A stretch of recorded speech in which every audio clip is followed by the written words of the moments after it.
கிருஷ்ணா, மக்கள் ஏன் ஏமாற்றுகிறார்கள்? திருமண வாழ்வில், உறவுகளில், ஏன் நட்பில் கூட.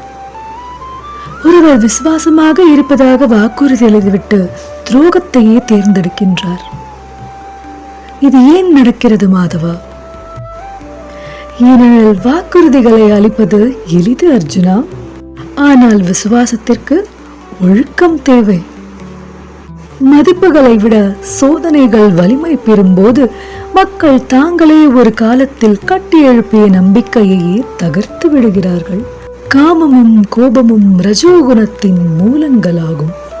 ஆசை கட்டுப்படுத்தப்படாமல் விடப்படும் போது மனதிற்கு ஒரு வலிமையான எதிரியாக மாறுகிறது. ஆனால் கிருஷ்ணா, ஒரு உறவின் மீது ஒருவருக்கு உண்மையான அக்கறை இருக்குமானால் அத்தகைய சோதனைகளிலிருந்து அந்த உறவை அவர்கள் எவ்வாறு பாதுகாக்க முடியும்? சோதனைகள் தோன்றுவதற்கு முன்பே குணத்தை வலுப்படுத்துவதன் மூலம். உங்கள் பலவீனங்களை பற்றி நேர்மையாக இருங்கள். தெளிவான எல்லைகளை அமைத்துக் கொள்ளுங்கள். உங்களுக்கு அளிக்கப்பட்ட நம்பிக்கையை மதியுங்கள். தன்னடக்கம் இருக்கும் இடத்தில் விசுவாசம் வளர்கிறது. நம்பிக்கை மென்மையானது. அதை காக்க நற்பண்பு, ஒழுக்கம் மற்றும் மரியாதை தேவை.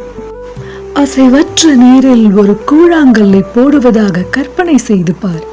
அதன் சிற்றலைகள் தவிர்க்க முடியாமல் பரவி ஒவ்வொரு கரையையும் தொடுகின்றன.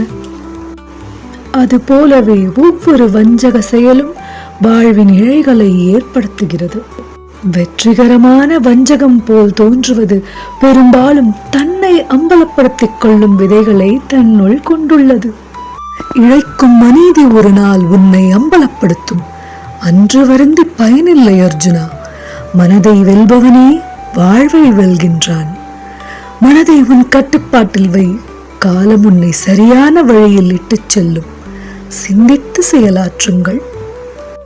உங்கள் மனதில் தோன்றும் வாழ்வின் குழப்பங்களை பற்றிய கேள்விகளை கமெண்ட் பாக்ஸில் பதிவிடுங்க. கீதை மூலமான அதுக்கான தெளிவான விளக்கங்கள் இந்த சேனல் மூலம் பகிர்ந்துக்கப்படும். நன்றி. சர்வம் கிருஷ்ணார்ப்பணம்.